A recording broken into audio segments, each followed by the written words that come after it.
গ্রাম থেকে হঠাৎ করে বন্ধু সুধীরের ফোন পেলাম। হ্যালো, কে বলছেন? বন্ধু, আমি সুধীর। গ্রামে যে অনেক বড় একটা দুর্ঘটনা ঘটেছে, তুই তাড়াতাড়ি গ্রামে চলে আয়। সুধীরের মুখে এসব কথা শুনে আমি আর এক মুহূর্ত দেরি না করে রওনা দিলাম গ্রামের উদ্দেশ্যে।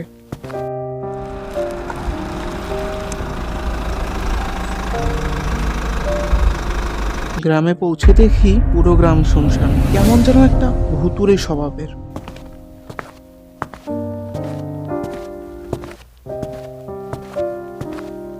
রাস্তায় যেতে যেতে হঠাৎ সুধীরের সাথে দেখা হয়। কিরে সুধীর! কে রে? আরে মোহন যে, তা তুই হঠাৎ? সুধীরের মুখে এই কথা শুনে আমি হালকা অবাক হলাম। কেন রে, তুই তো আসতে বললি, কি না কি হয়েছে গ্রামে? আমি তোকে আসতে বলছিলাম? কই, আমি তো এই মাসে তোকে আর কোনো ফোন দেইনি, তোর সঙ্গে তো আমার কোনো যোগাযোগও হয়নি। তাহলে আমি তোকে কিভাবে আসতে বলবো? মজা নিচ্ছিস আমার সাথে? সুধীরের মুখে এসব কথা শুনে আমি কিছুক্ষণের জন্য নিস্তব্ধ হয়ে গেলাম। আমি এটা ভেবে পাচ্ছিলাম না, সুধীর যদি আমাকে ফোন না দেয় তাহলে আমাকে কে ফোন দিল।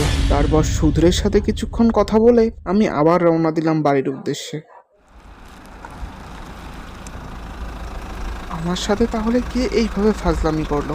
এসব ভাবতে ভাবতে রাস্তায় হঠাৎ গাড়ি আমার বন্ধ হয়ে গেল।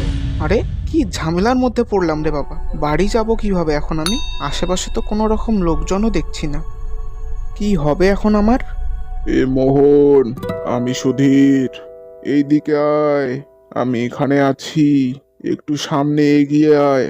চলে আয়, চলে আয়, আমি এখানে আছি। আরে এই হতছাড়াটা এই সময় এখানে কি করছে? যাই হোক, ভালোই হলো, এবারের মতো বেঁচে গেলাম। মনে একটু শান্তিও পেলাম রে। যাই দেখি এই হতছাড়া এখানে কি করে।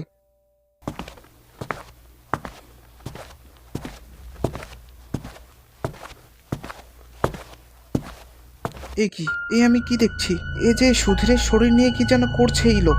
সুধীর তো মনে হয় জ্ঞানে নেই, ওকে তো মনে হয় অজ্ঞান করা হয়েছে। এই যে, কে আপনি? এসব কি করছেন? এই যে। তুই নিজের জীবন বাঁচাতে চাইলে এখান থেকে চলে যা, নয়তো তোর কপালেও দুঃখ আছে এর মতো। আগে বলুন, আপনি কে? আমার বন্ধুর সাথে করেছেন কি? ও এইভাবে পড়ে আছে কেন? আমার মাথা খারাপ করিস না, এখান থেকে চলে যা, চলে যা। আপনি আগে বলুন, আমার বন্ধুর সাথে কি করেছেন? দেখবি কি করেছি, এই দেখ তবে। তারপর সেই লোকের সাথে হাতাহাতির ফলে সেই লোকটি মারা যায়।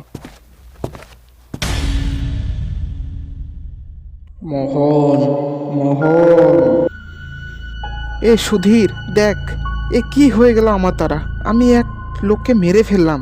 হে ভগবান, এ আমি কি করলাম? তুই কোনো ভুল কাজ করিসনি। এই লোক আমাকে মেরে ফেলেছে। এই লোক আমাকে মেরে আমার দ্বারা যজ্ঞ করে এ অনেক শক্তি পেতে চলেছিল। সেই লোককে তুই মেরেছিস, যার ফলে আমি এখন মুক্ত।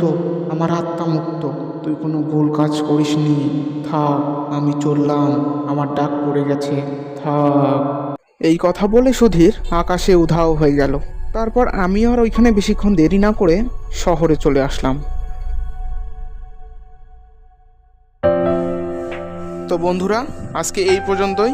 আপনারা সবাই ভালো থাকুন, সুস্থ থাকুন, আর দেখা হচ্ছে পরবর্তী কোনো ভিডিওতে। ধন্যবাদ।